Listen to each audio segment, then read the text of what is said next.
cani ya yi aiki da shi shine wuri mafi ingancin tsaro kamar airport. A ce wasu sun zo daga wani wuri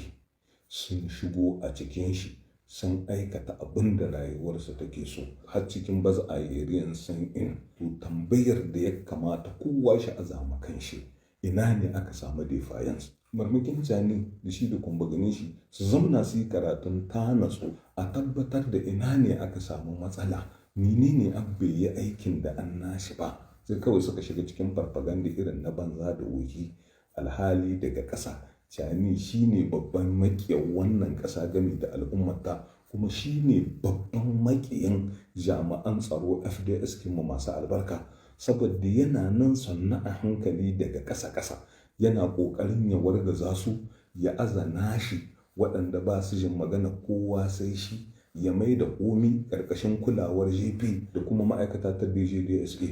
To saboda Allah jama'a, in har za a gai gaskiya irin tafi sabilillahi da masu cewa a tare an aikata abin asha da cani da kenan yana da wargazar da tsari da kima da martaba irin na aikin soji, wane ne babban maƙiyin wannan ƙasa ta mu mai dubin albarka, kuma wane ne ya kamata a ɗaukan ma mataki cikin gaugawa a murƙushe shi tun kakin ya da lalata ɗan abin da ya mana saura. Cani na waɗan mutanen takunas ko kaso ko kakiya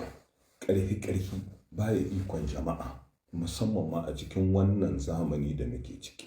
Ko ɗan da ka aikwa da cikinka sai lallashi da dabaru ku samu kowanne lahiya. Ballantana ka ce mutanen da yawan sai kai miliyan 27 ya zama wai kai son kake a ce babu wani zakara mai kikiriki a sararin samaniyar jamhuriyar Nijar sai kai. To wallahi cani ka sassauta ma kanka, saboda kai ma radda ka shiga hannun maza mu hito mu neman maka sassabci mu ce a raga maka. Da wannan muka zo ƙarshen shi wannan shiri na wannan rana, sai lokaci na gaba idan mai girma ɗaukaka ya yarda.